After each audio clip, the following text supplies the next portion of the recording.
Welcome to 360 Tamil. இன்னைக்கு இந்த வீடியோல சிஐடில ஒரு பர்டிகுலர் எபிசோட பத்தி தான் நம்ம பார்க்க போறோம். ஒரு விஷயம் நடக்கிறதுக்கு முன்னாடியே ஒரு பொண்ணு டிராயிங்கா வரையறா. இது எப்படி வரையறா அப்படின்ற மாதிரி எல்லாருமே ஆச்சரியப்படுறாங்க. இதுக்கான காரணத்தை தேடி கண்டுபிடிச்சாங்களா இல்லையான்னு சொல்ற கதை தான் இந்த கதை. இந்த எபிசோடோட எக்ஸ்பிளனேஷனுக்குள்ள போறதுக்கு முன்னாடி இந்த வீடியோக்கு ஒரு லைக் பண்ணுங்க. அது மூலியமா இந்த வீடியோ இன்னும் நிறைய பேர்கிட்ட கொண்டு போய் சேர்க்கப்படும். மேற்கொண்டு டைம் வேஸ்ட் பண்ணாம நம்ம நேரடியா எக்ஸ்பிளனேஷனுக்குள்ள போயிடலாம். சிஐடி டீம்ல ஒருத்தரான தயா காயப்பட்ட மாதிரி ஒரு காட்டு பகுதியில விழுந்து கிடக்கிறாரு. இவருக்கு பக்கத்துல சாரான்ற ஒரு சின்ன பொண்ணு இருக்கா. இப்ப இலையில தண்ணி எடுத்துட்டு வந்து இவரோட முகத்துல எல்லாம் ஊத்திட்டு இருக்கா. இவரை எழுப்புறதுக்கு இந்த இடத்துல ட்ரை பண்ணிட்டு இருக்கா. தயாக்கு என்ன ஆச்சுன்னு தெரியல. இப்பதான் சில நாட்களுக்கு முன்னாடி நடந்த விஷயத்த நமக்கு காட்டுறாங்க. தயா அவரோட கார்ல வந்துட்டு இருக்காரு. ஒரு இடத்துல சிக்னல் போட்டிருக்காங்க. இவருமே வெயிட் பண்ணிட்டு இருக்காரு. இவருக்கு பின்னாடி ஒரு கிரேன் இருக்கு. அந்த கிரேன் கல்ல தான் தூக்கிட்டு இருக்கு. அந்த கல்லு ஸ்லிப் ஆகி விழுற மாதிரிலாம் இவருக்கு தோணுது. இந்த இடத்துல தான் தயாவும் ஒரு விஷயத்தை யோசிச்சு பாக்குறாரு.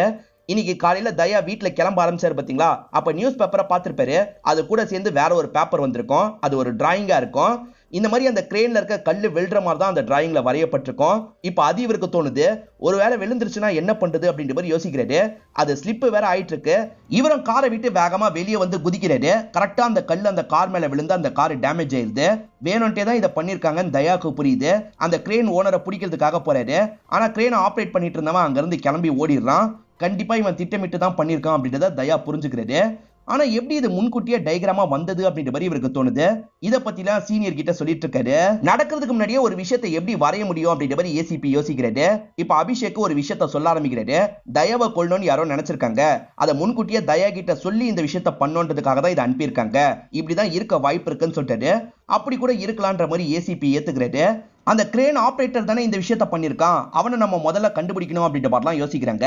அதே மாதிரி தயா கிட்ட உன் வீட்டுக்கு பக்கத்துல ஆகாதவங்க யாராவது இருக்காங்களா அப்படின்ற மாதிரி கேட்கறாங்க. அப்படிலாம் யாருமே இல்லைன்ற மாதிரி தயா சொல்லிட்டு சரி முதல்ல அந்த கிரேன் ஆபரேட்டரை பத்தி விசாரிப்போம் அப்படின்ற மாதிரி அந்த இடத்துக்கு வந்துடுறாங்க. அங்க இருக்க நபரை இப்படி நடந்ததா எனக்கு தெரியாதுன்ற மாதிரி சொல்லிட்டாரு. அவனை நீங்க தானே வேலைக்கு சேர்த்தீங்க. அவன் தான் இந்த காரியத்தை பண்ணிருக்கான். அவனை பத்தி முழு டீட்டெயில் எங்களுக்கு வேணும்ன்ற மாதிரி கேட்கறாங்க. அவனை பத்தி பெருசா எனக்கு தெரியாது. இப்பதான் புதுசா சேர்ந்தான்ற மாதிரி சொல்லிட்டாரு. சோ அவன் திட்டமிட்டு தான் இந்த இடத்துல சேர்ந்திருக்கான்றது உங்களுக்கு தெரிய வருது. அது எப்படி முழுசா விசாரிக்காம சேர்ப்பீங்க? அவனை பத்தி உங்களுக்கு என்னதான் தெரியும்? அதையாவது சொல்லுங்க அப்படின்ற மாதிரி கேட்கறாங்க. இந்த ஓனர் அவனை பத்தி சில டீட்டெயில் எல்லாம் சொல்லிடுறாரு. அந்த டீட்டெயிலை வச்சு இவங்க தேடணும் அப்படின்ற மாதிரி யோசிக்கிறாங்க. அந்த ஓனர் போட்டோ தந்திருப்பாரு. அது மூலியமா இவங்க தேடி பாக்குறாங்க. அப்படி தேடி பார்க்கும் போது அவன் குற்றவாளின்னு தெரிய வருது. அவன் பேரு ரவி அப்படின்றது. ரவி இதுக்கு முன்னாடியே நிறைய வாட்டி ஜெயிலுக்கு எல்லாம் போயிருப்பாரு. நம்மளால கூட சில வாட்டி போயிருக்க வாய்ப்பு இருக்கு. அந்த கோவம் அவன் மனசுல இருந்து தயாவை கொல்ல ட்ரை பண்ணிருக்கான் போல அப்படின்ற மாதிரிலாம் ஏசிபி சொல்லிட்டு இருக்காரு. அப்ப சலோங்கி பேசுறதுக்காக வராரு. அந்த டிராயிங்க கண்டிப்பா சின்ன பசங்க தான் வரைஞ்சிருக்க வாய்ப்பு இருக்கு. அதுவும் இல்லாம அந்த பேப்பர் கொஞ்சம் வித்தியாசமா இருக்கு. எல்லா இடத்துலயும் இந்த பேப்பர்லாம் இருக்காது அப்படின்ற மாதிரி சொல்லிட்டாரு. எந்தெந்த ஸ்கூல்ல எல்லாம் இந்த பேப்பரை யூஸ் பண்றாங்கன்றத விசாரிங்க. யாரு வரைஞ்சாங்க எப்படி வரைஞ்சாங்க அப்படின்றத கண்டுபிடிக்கணும் அப்படின்ற மாதிரி ஏசிபி சொல்றாரு. அதே மாதிரி ரவியை பத்தி விசாரிங்க அப்படின்ற மாதிரி சில ஆட்களை அனுப்பி வச்சிடுறாரு. இப்ப ரெண்டு ஆபீசர் ரவியை பத்தி விசாரிக்கிறதுக்காக வராங்க. ரவி எங்க இருக்கான்னு தெரியல. ரவியோட ஃப்ரெண்டை பத்தி உங்களுக்கு தெரிய வந்துருது. நீ ரவியோட ஃப்ரெண்டு தானே அப்படின்ற மாதிரி பேச ஆரம்பிக்கிறாங்க. அவரும் ஆமான்ற மாதிரிலாம் பேசுறாரு. அப்ப நீ அவன் கூட சேர்ந்துதான் இந்த விஷயத்த பண்ணியான்னு கேக்குறாங்க. என்ன விஷயம்? நான்லாம் பண்ணல அப்படின்ற மாதிரி அவரும் பயப்பட ஆரம்பிக்கிறாரு. முதல்ல ரவி கூட சேர்ந்து வேலை பார்த்தேன். இப்பெல்லாம் நான் அப்படி பண்றது இல்லை அப்படின்ற மாதிரி சொல்லிட்டாரு. சரி ரவி வீடு எங்க இருக்கு அதை சொல்லு அப்படின்ற மாதிரி இவங்க கேக்குறாங்க. இந்த இடத்துல தான் அவன் வீடு இருக்கு அப்படின்ற மாதிரி இவரும் காமிச்சிடுறாரு. அவர் சொன்ன மாதிரியே இவங்களும் ரவியோட வீட்டை கண்டுபிடிச்சு வந்துடுறாங்க. வீடு பூட்டி இருக்கு. என்ன வீடு பூட்டி இருக்கு அப்படின்ற மாதிரி யோசிக்கிறாங்க. சரி திருட்டுத்தனமா உள்ள போலாம் அப்படின்ற மாதிரி உள்ள வந்துடுறாங்க. எதாவது கிடைக்குமா அப்படின்ற மாதிரி சுத்தி முத்தி தேடி பார்த்துட்டு இருக்காங்க. அப்படி தேடிட்டு இருக்கும் போது அங்க இருக்க ஃப்ரிட்ஜை ஓபன் பண்றாங்க. அதுக்குள்ள பார்த்தா ஒரு நபரோட பாடி இருக்கு. என்ன பாடி இருக்கு அப்படின்ற மாதிரி இவங்க பயங்கரமா ஷாக் ஆயிட்டு இருக்காங்க. இவனை எதுக்காக சாவடிச்சிருப்பானா இருக்கும் அப்படின்ற மாதிரிலாம் யோசிக்கிறாங்க. அதே சமயம் வேற ஏதாவது கிடைக்குமான்ற மாதிரி தேடிட்டு இருக்காங்க. அப்படி இவங்க தேடிட்டு இருக்கும் போது ஒரு லேடி இந்த இடத்துக்கு வராங்க. பாடியை பார்த்து பயங்கரமா ஷாக் ஆயிடுறாங்க. நீங்க யாரு என்னன்ற மாதிரிலாம் கேட்டுட்டு இருக்காங்க. நாங்க சிஐடி. நீங்க தான் ரவியோட ஒய்ஃபான்ற மாதிரி கேக்குறாங்க. நான் ஒய்ஃப்லாம் இல்லங்க, ஒய்ஃபோட ஃப்ரெண்டு தான். ஒய்ஃபை பாக்குறதுக்காக தான் வந்தேன். அதுக்குள்ளதான் இந்த விஷயத்த கவனிச்சேன் அப்படின்ற மாதிரி சொல்லிட்டாங்க. இப்ப இவங்க கிட்ட ரவியை பத்தி எல்லாம் இவர் விசாரிச்சுட்டு இருக்காரு. அப்ப இன்னொருத்தர் நிறைய மாத்திரை எல்லாம் தேடி கண்டுபிடிச்சிருக்காரு. என்ன இவ்வளவு மாத்திரை அப்படின்ற மாதிரி இவங்க பேசிக்கிறாங்க. அதுக்கு அவங்க இருக்காங்கல்ல, ரவியோட பையனுக்கு உடம்பு முடியாம இருந்தான். அடிக்கடி இந்த ஹாஸ்பிட்டலுக்கு கூட்டு எல்லாம் போவாங்க அப்படின்ற மாதிரி சொல்றாங்க. ஃப்ரீயா சர்வீஸ் பண்ற மாதிரி சில என்ஜிஓ இருக்கும் பாத்தீங்களா, அங்கதான் கூட்டு போறதா இந்த லேடி சொல்றாங்க. அந்த அட்ரஸ் எல்லாம் இவங்க கேட்டு வாங்கிக்கிறாங்க. இப்ப அப்படியே கட் பண்ணி ஒரு ஸ்கூலை நமக்கு காட்டுறாங்க. சார் இருக்காரு பாத்தீங்களா, பசங்களுக்கு கிளாஸ் எல்லாம் எடுத்துட்டு இருக்காரு. ஆக்சுவலா சிஐடி ஆட்கள் அந்த பேப்பரை எந்த ஸ்கூல்ல யூஸ் பண்றாங்களோ அந்த ஸ்கூல்ல கண்டுபிடிக்கணும்னு நினைச்சாங்க பாத்தீங்களா. இந்த ஸ்கூல்ல மட்டும் தான் யூஸ் பண்றாங்கன்றது தெரிய வந்திருக்கும். அதனால தான் இந்த இடத்துல தேடி பார்க்கறதுக்காக வந்திருக்காங்க. இவங்க வந்துட்டு இருக்கும் போது தயாவோ ஒரு சின்ன பொண்ணு பாத்துறா. இந்த பொண்ணு பேரு சாரா அப்படின்றது. சாராவும் சந்தோஷமா பக்கத்துல போய் கட்டி பிடிச்சிடுறா. ஏ சாரா, நீ இங்கதான் படிக்கிறியா அப்படின்ற மாதிரி தயா கேக்குறாரு. இந்த பொண்ணு யாருன்ற மாதிரி மத்தவங்க கேக்குறாங்க. என் பக்கத்து வீட்டுல இருக்க பொண்ணு அப்படின்ற மாதிரி தயாவும் சொல்லிட்டு இருக்காரு. இப்ப சார் கிட்ட பேப்பரை பத்தி எல்லாம் விசாரிச்சுட்டு இருக்காங்க. இந்த பொண்ணு நான் தான் இந்த டிராயிங்க வரைஞ்சன்ற மாதிரி சொல்றா. இன்னொன்னு விஷயத்த சொல்ல மறந்துட்டேன், சாராவால பேச முடியாது. இது நீதான் இந்த டிராயிங்க வரைஞ்சியா, ஏன் எதுக்குன்ற மாதிரிலாம் தயா இந்த இடத்துல கேட்டுட்டு இருக்காரு.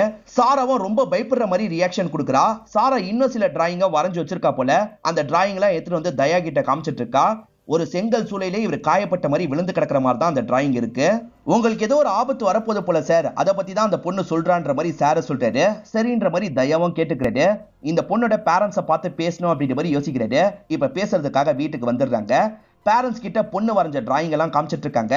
அதுபடி நடந்தது அப்படின்ற மாதிரி சொல்றாங்க. பேரண்ட்ஸுமே பயங்கரமா ஆச்சரியப்படுறாங்க. சாரா இங்க வான்ற மாதிரி கூப்பிடுறாங்க. இப்ப ரூம்ல இருக்க சாரான்ற அந்த பொண்ணு வந்துடுறா. வந்த பொண்ணு தயாக்கு பக்கத்துல போய் நின்றுறா. இப்ப அப்பா இருக்கார்ல, எப்படி இந்த மாதிரி வரைஞ்ச, எங்க நீ பார்த்த, யாரை பார்த்து வரைஞ்ச அப்படின்ற மாதிரிலாம் கேட்கிறாரு. அந்த பொண்ணு கிட்ட இருந்து ப்ராப்பரா எந்த பதிலுமே வர மாட்டேங்குது. சிஐடி டீமை சேர்ந்தவங்க என்ன நினைக்கிறாங்கன்னா, யாரோ சொல்லி தான் சாரா வரைஞ்சிருக்கா, யாரோ மிரட்டி வரைய சொல்லியிருக்காங்க, இல்லைன்னா இவ கேட்டதை வச்சு கூட வரைஞ்சிருக்க வாய்ப்பு இருக்கு. இதுக்கு பின்னாடி யார் இருக்கான்னு நாங்க கண்டுபிடிக்கணும். அதனால சாரா மேல ஒரு மைக்கை செட் பண்ணோம் அப்படின்ற மாதிரி சொல்லிட்டாங்க. அம்மா இருக்காங்கல்ல, இதுக்கெல்லாம் என்னால அலோவ் பண்ண முடியாதுன்னு சொல்லிட்டாங்க.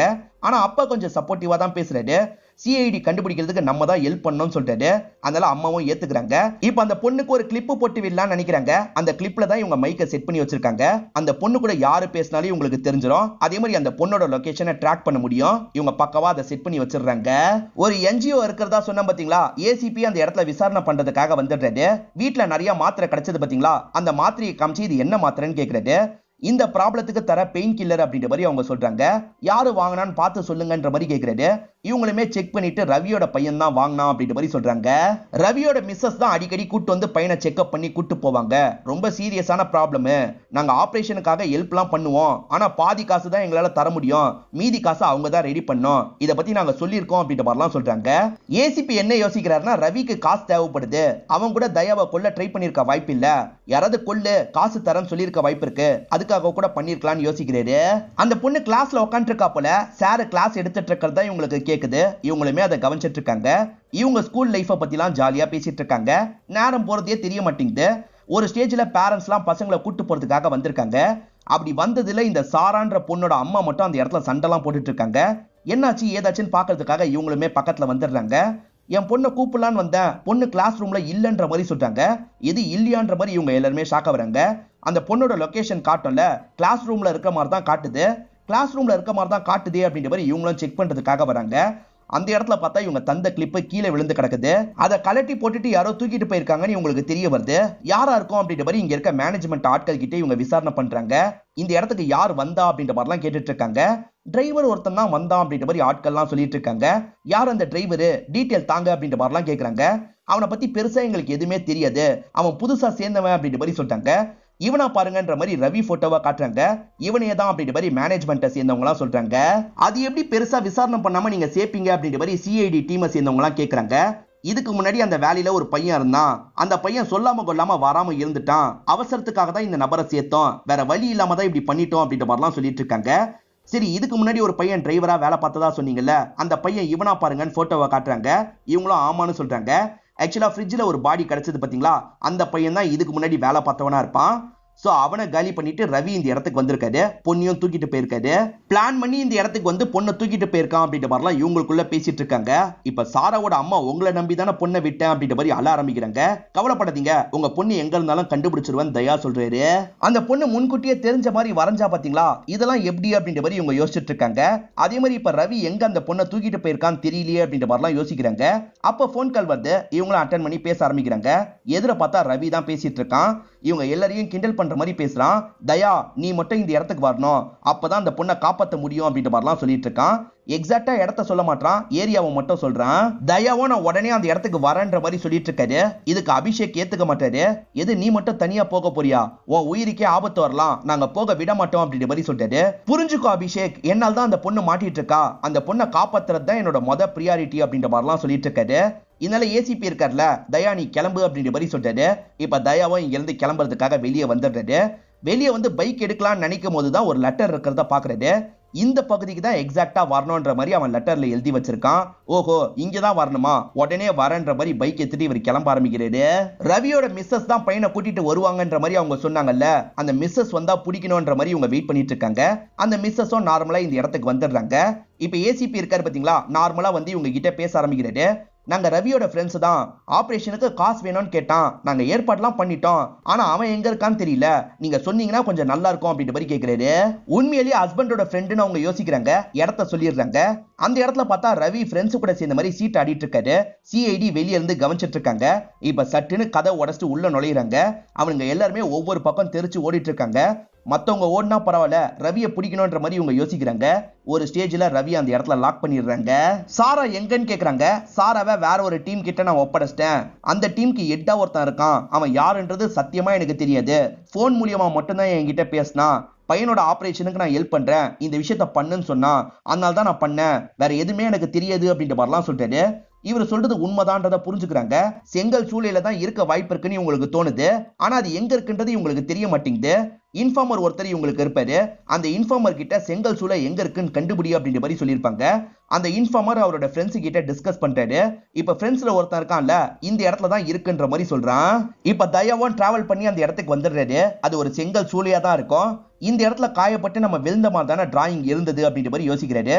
கேர்ஃபுல்லா இருக்கணும்ன்ற மாதிரியும் யோசிக்கிறாரு. அந்த பொண்ணோட பேரை சொல்லி கூப்பிட்டுக்கிட்டே இருக்காரு.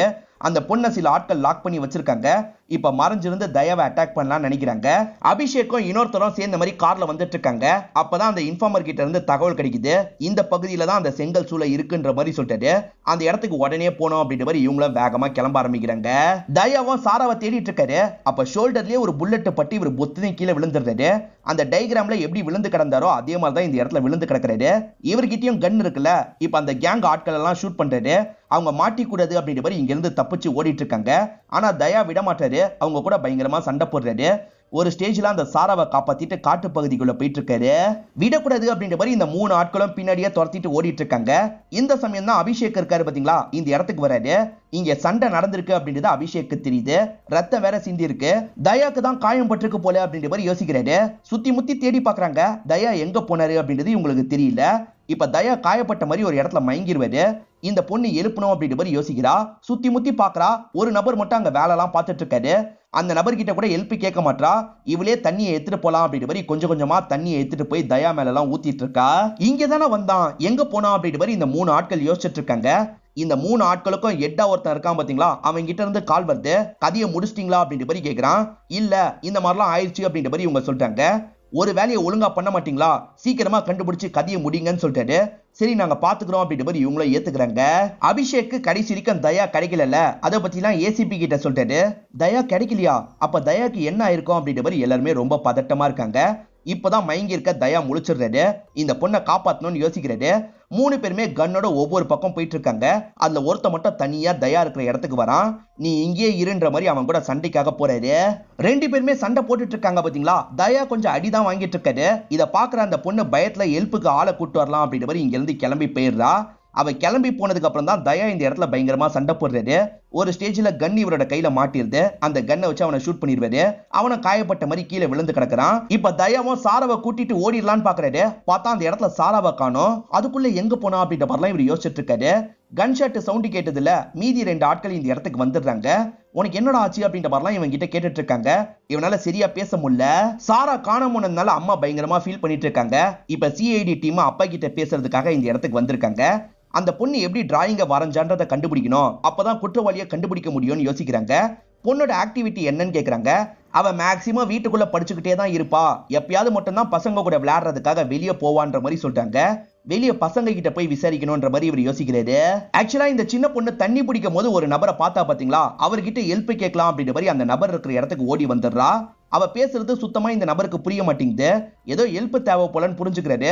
சரி வாமான்ற மாதிரி இந்த பொண்ணை கூட்டு போறாரு.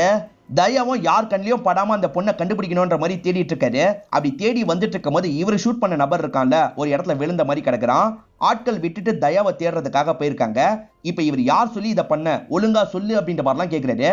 அவன் சொல்றதுக்காக வரான், அதுக்குள்ள இறந்துடுறான். அதாவது பண்ண சொன்ன நபரோட பேர் இவனுக்கு தெரியும் போல. பசங்க கிட்ட நேரடியா எதையும் கேட்க முடியாதுல்ல, அதனால பசங்களுக்கு ஏத்த மாதிரி அவங்க கூட விளையாடுறாங்க. அவங்களுக்கு சாக்லேட் எல்லாம் தந்துடுறாங்க. சாரா அவங்க கூட சேர்ந்து விளையாடுவாள்ல, சாராவை பத்தி சொல்லுங்க அப்படின்ற மாதிரிலாம் கேக்குறாங்க. கடைசி கொஞ்ச நாளா சாரா எங்க கிட்ட சரியா விளையாடல, எப்ப பாரு வேற ஒரு இடத்துக்கு போய் தான் நின்னா அப்படின்ற மாதிரி சொல்றாங்க. வேற இடத்துக்கு போய் நின்னாலா, எந்த இடம் காட்டுங்க அப்படின்ற மாதிரி இவங்க கேக்குறாங்க. இப்ப பசங்களும் கூட்டிட்டு வந்து அந்த இடத்தை காமிச்சிடுறாங்க. கொஞ்சம் தள்ளி இருக்க ஒரு இடத்தை தான் காட்டுறாங்க. சுத்தி பாக்குறேன்ற மாதிரி அடிக்கடி உள்ள போயிடுவான்ற மாதிரி ஒரு பொண்ணு சொல்றா. உள்ளியான்ற மாதிரி இவங்களும் அந்த இடத்தை கவனிச்சிட்டு இருக்காங்க. அந்த இடம் யார் பேர்ல இருக்குன்ற மாதிரிலாம் இவங்க விசாரிக்கிறாங்க. எதர்ச்சியா ஒரு வாட்டி உள்ள வரும்போது யாராவது பேசினதை கவனிச்சிருப்பா, அவங்க கொலை சம்பந்தமா பேசியிருப்பாங்க போல, அதனால தான் அடிக்கடி வந்து அவ கேட்க ஆரம்பிச்சிருக்கா. இங்க யாரெல்லாம் சேர்ந்து பேசினாங்கன்றத கண்டுபிடிக்கணும் அப்படின்ற மாதிரி ஆபீசரும் சொல்றாரு. இவன் சொல்லாமையே இறந்து போயிட்டான்ல, அதனால தயாவும் இவன் போன்ல இருந்து அபிஷேக்கு கால் பண்ணலாம்னு நினைக்கிறாரு. பார்த்தா 1% தான் சார்ஜ் இருக்கு, அதுக்குள்ள பேசிடலாம் அப்படின்ற மாதிரி இவரும் கால் பண்ணி பேச ஆரம்பிக்கிறாரு. தயா தான் பேசுறாருன்னு அபிஷேக்கு தெரிஞ்சோட நீ எங்க இருக்கன்னு கேட்கிறாரு. தயாவும் இடத்த பத்தி சொல்லலாம்னு நினைக்கிறாரு. அதுக்குள்ளேயே காலு கட் ஆயிருது. அபிஷேக் திரும்பி ட்ரை பண்றாரு, கால் போக மாட்டேங்குது. கடைசியா கால் வந்த லொகேஷனை ட்ரேஸ் பண்ணி போய்க்கலாம் அப்படின்ற மாதிரி இவரும் கார்ல போயிட்டு இருக்காரு. இப்ப தயா சாராவை தேடிட்டு இருக்காரு. அப்ப சாரா இருக்கா பாத்தீங்களா, அந்த நபர் கூட இந்த இடத்துக்கு வந்துடுறா. சாராவை பார்த்ததுக்கு அப்புறம் தான் நிம்மதி ஆவறாரு. இப்ப சாராவை பார்த்த மாதிரி பக்கத்துல போயிட்டு இருக்காரு. பார்த்தா சாராவை கூட்டிட்டு வந்தவனா அவங்களோட ஆள் தான் போல. இப்ப சாராவோட நெத்தியில கண்ணை வச்சிடறான். அங்கேயே நில்லு தயா அப்படின்ற மாதிரி சொல்றான். இப்ப இவனோட ஆட்களுக்கெல்லாம் கால் பண்ணி அந்த இடத்துக்கு வர வைக்கிறான். இப்ப மீதி ஆட்கள் அந்த இடத்துக்கு வேகமா வந்துடுறாங்க. இப்ப 3 பேருமே சேர்ந்த மாதிரி தயாவை கிண்டல் பண்ணிட்டு இருக்காங்க. தயாக்கு மயக்கலாம் வருது. மயங்கின மாதிரி அவர் கீழே விழுறாரு. ஆனா இது தயாவோட பிளான் தான். கீழே விழுற மாதிரி நடிச்சு சாக்ஸ்ல இருக்க கன் எடுத்திருப்பாரு. அந்த கன்னு மூலியமா இவங்களை ஷூட் பண்றாரு. அதே மாதிரி இந்த பொண்ணை காப்பாத்தி இங்க இருந்து தப்பிச்சு ஓட ஆரம்பிக்கிறாரு. அபிஷேக்கும் அவரோட அசிஸ்டன்ட்டும் லொகேஷனை ட்ரேஸ் பண்ணி அந்த இடத்துக்கு வந்துடுறாங்க. அங்க ஒருத்தன் இறந்து போயிருக்கிறது இவங்களுக்கு தெரிய வருது. இவன் தயானால சுடப்பட்டிருக்க வாய்ப்பு இருக்குன்னு அபிஷேக் சொல்றாரு. சுத்தி முத்தி தேடி பார்ப்போம், தயாவையும் கண்டுபிடிச்சிடலாம் சொல்றாரு. இப்ப 2 பேருமே தயாவை தேடி அலைஞ்சிட்டு இருக்காங்க. தயா இருக்காரு பாத்தீங்களா, இந்த பொண்ணு கூட சேர்ந்து ஓடிட்டு இருக்காரு. தயாவோட நெய்பர்ஸ் யாரோ தான் இதுல இன்வால்வ் ஆயிருக்காங்க அப்படின்றது சிஐடிக்கு தெரிய வருது. அந்த நெய்பர்ஸ்ல 2 பேர் மட்டும் தயாவை பத்தி தப்பா நிறைய சொல்லிலாம் வச்சிருப்பாங்க. எதனால தயாவை பத்தி அவ்வளவு தப்பா பேசியிருக்கீங்க, தயா மேல உங்களுக்கு அவ்வளவு கோவமா, நீங்க தான் இந்த விஷயத்த பண்ணீங்களா அப்படின்ற மாதிரிலாம் விசாரிக்கிறாங்க. சார் நாங்க அப்படிலாம் பண்ணல, தயா மேல எங்களுக்கு கோவம் இருந்தது உண்மைதான். எப்ப பாரு லேட் நைட்டு தான் வீட்டுக்கு வருவாரு, அதே மாதிரி லேட் நைட்டு வேலைக்கு கிளம்புவாரு, இதெல்லாம் எங்களுக்கு கஷ்டமா இருந்தது அப்படின்ற மாதிரி சொல்றாங்க. இதனால ஏசிபி டென்ஷன் ஆயிடுறாரு. தயா மாதிரி ஆபீசர்ஸ்லாம் சின்சியரா வேலை பார்க்கறதுனால தான் நீங்களா நிம்மதியா இருக்க முடியுது, அதை மறந்துடாதீங்க அப்படின்ற மாதிரி ஏசிபி இவங்க 2 பேர் மேல பயங்கரமா கோவப்பட்டு இருக்காரு. எல்லாருமே இப்படி பேசிதான் தயாக்கு சப்போர்ட் பண்ணுவாங்க, புதுசா வந்த முகேஷ் கூட இப்படி பேசிதான் சப்போர்ட் பண்ணாரு அப்படின்ற மாதிரி இவங்க 2 பேர் சொல்றாங்க. புதுசா வந்த முகேஷா, அவருக்கு தயாவை பத்தி எப்படி தெரியும்ன்ற மாதிரி இவங்க கேக்குறாங்க. அதெல்லாம் எங்களுக்கு தெரியல, தயாவை பத்தி நிறைய எங்க கிட்ட தான் கேட்பாரு, ஆனா எங்க கிட்டயே தயாக்கு சப்போர்ட் பண்ணி பேசுவாரு அப்படின்ற மாதிரி சொல்றாங்க. அந்த முகேஷ் மேலே உங்களுக்கு டவுட் வருது. அந்த முகேஷ் தயாக்கு சப்போர்ட் பண்ற மாதிரி பேசி இவங்க கிட்ட விஷயத்த கறந்திருக்கான். அந்த முகேஷ் தான் இதுக்கு பின்னாடி இருக்க வாய்ப்பு இருக்கு, அந்த முகேஷை பத்தி எல்லா தகவலையும் கண்டுபிடிங்க அப்படின்ற மாதிரிலாம் சொல்றாரு. தயாவும் அந்த சின்ன பொண்ணு ஓடி வந்துட்டு இருக்காங்கல்ல, அந்த சாராக்கு பயங்கரமா மூச்சு வாங்குது. இதுக்கு மேல என்னால ஓட முடியாது அப்படின்ற மாதிரி சொல்றா. அவங்க துரத்திட்டு வர வாய்ப்பு இருக்குமா, அங்கிள் மேல ஏறிக்கோ அப்படின்ற மாதிரி இவரும் தூக்கிக்கிறாரு. இப்ப வேகமா ஓடி வந்துட்டு இருக்காரு. அந்த இடத்துல பொறி மாதிரி ஒரு இடம் இருக்கு, அது தெரியாம இவர் மிதிச்சிடுறாரு. அதனால ஒரு பெரிய குழிக்குள்ள விழுந்துடுறாரு. இந்த இடத்தை விட்டு எப்படியாவது தப்பிக்கணும் அப்படின்ற மாதிரி தப்பிக்கிறதுக்கு ட்ரை பண்றாரு. ஆனா தப்பிக்கிறது ரொம்ப கஷ்டமா இருக்கு. தயா கொடுக்குற சவுண்ட் அபிஷேக்கும் அந்த அசிஸ்டன்ட்டுக்கும் கேக்குது. தயா பக்கத்துல தான் எங்கேயோ இருக்கான் போல, தேடணும் அப்படின்ற மாதிரி சுத்தி முத்தி தேடிட்டு இருக்காங்க. அப்படி வந்துட்டு இருக்கும் போது இவங்களும் ஒரு பொறியில மாட்டிடுறாங்க. வலை மாதிரியான ஒரு பொறியில தான் மாட்டிடுறாங்க. இவங்களும் மாட்டிக்கிட்டாங்க அப்படின்றது தயாக்கு தெரியுது. சிஐடி டீமுக்கு முகேஷை பத்தி தெரிஞ்சிருது. முகேஷ் தான் அந்த காலி இடத்தை வாங்கி போட்டிருக்காரு. இப்ப சிஐடி டீம் அபிஷேக்கை ட்ராக் பண்ணி இந்த இடத்துக்கு வந்துட்டு இருக்காங்க. சிஐடி டீம் எப்ப வருவாங்கன்ற மாதிரி இவங்க வெயிட் பண்ணிட்டு இருக்காங்க. அதுக்குள்ள இந்த இடத்துக்கு முகேஷ் அப்படின்றவன் ஆட்களோட வந்துடுறான். இப்பதான் முகேஷோட ஃபேஸ தயா பாக்குறாரு. நீயான்ற மாதிரி ஷாக் ஆகுறாரு. நானே தான் அப்படின்ற மாதிரி அந்த முகேஷும் தனாவட்டா சிரிக்கிறான். ஆக்சுவலா தயாவும் முகேஷும் சேர்ந்து தான் ஒன்னா படிச்சிருப்பாங்க. முகேஷ் இருக்கான் பாத்தீங்களா, ஒரு எக்ஸாம்ல ஏமாத்துறதுக்காக பேப்பரை திருடி இருப்பான். அந்த விஷயத்த தயா மாட்டி விட்டுருப்பாரு. அதனால இவன் ஏகப்பட்ட பிரச்சனையை அந்த டைம்ல ஃபேஸ் பண்ணிருப்பான். இந்த விஷயத்தினால அம்மா அசிங்கப்பட்டு சூசைட் பண்ணி இறந்து போயிருப்பாங்க. இவனுக்கு அதெல்லாம் கோவத்தை வர வச்சிருக்கோம். இருந்தாலும் வாழ்க்கையை ஓட்டிட்டு இருப்பான். தயா ஒவ்வொரு கேஸையும் சால்வ் பண்ணும் போது தயாவை பத்தி பெருமையா பேசுறாங்கல்ல, அதெல்லாம் பார்க்க இவனுக்கு இன்னும் கோவம் வந்திருக்கும். தயாவை ஏதாவது பண்ணணும் அப்படின்ற மாதிரிலாம் யோசிக்க ஆரம்பிச்சிருப்பான். கிரேன் மூலியமா அவன் கதையை முடிக்கணும், அப்படி இல்லைன்னு வச்சுக்கோ செங்கல் சூளைக்கு வந்து கதையை முடிக்கணும் அப்படின்ற மாதிரி ஆட்கள் கூட இவர் டிஸ்கஸ் பண்ணுவாரு. அப்படி டிஸ்கஸ் பண்ணிட்டு இருக்கும் போதுதான் அந்த பொண்ணு வந்து கேட்டிருப்பா. கேட்ட பொண்ணுக்கு பயம் வந்திருக்கும். எப்படியாவது காப்பாற்றணும் அப்படின்ற மாதிரி அதுக்கேற்ற மாதிரி டிராயிங் எல்லாம் வரைஞ்சிருப்பா. அந்த பொண்ணு டிராயிங் வரைஞ்சு காட்டி எச்சரிக்கை பண்ணிட்டா அப்படின்றது இவனுக்கு தெரிய வந்திருக்கும். அதனால அந்த பொண்ணை தூக்கி தயாவை அந்த இடத்துக்கு வர வைக்கணும் அப்படின்ற மாதிரி முடிவு பண்ணிருப்பான். அப்படிதான் செங்கல் சூளைக்கு வர வச்சிருப்பான். இது எல்லாத்தையும் இப்ப முகேஷ் தான் சொல்லிட்டு இருக்கான். மாட்டிட்டு இருக்க அபிஷேக் இருக்கார்ல, எப்படியாவது இதை கட் பண்ணும் அப்படின்ற மாதிரி அவனுக்கு தெரியாம நைஸா கட் பண்ணிட்டு இருக்காரு.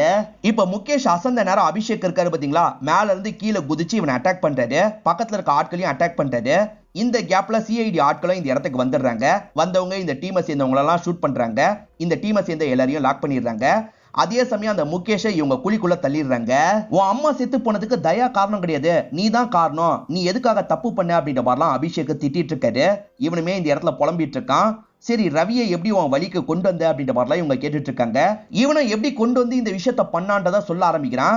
ஆக்சுவலா ரவி இருக்காரு பாத்தீங்களா, பையனோட ஆபரேஷனுக்கு பாதி காசை பெரட்ட ட்ரை பண்ணிருப்பாரு. ஆனா காசை பெரட்ட முடியாம போயிருக்கும். டாக்டர் கிட்ட காப்பாத்தித்தாங்க அப்படின்ற மாதிரிலாம் பயங்கரமா கெஞ்சுறாரு.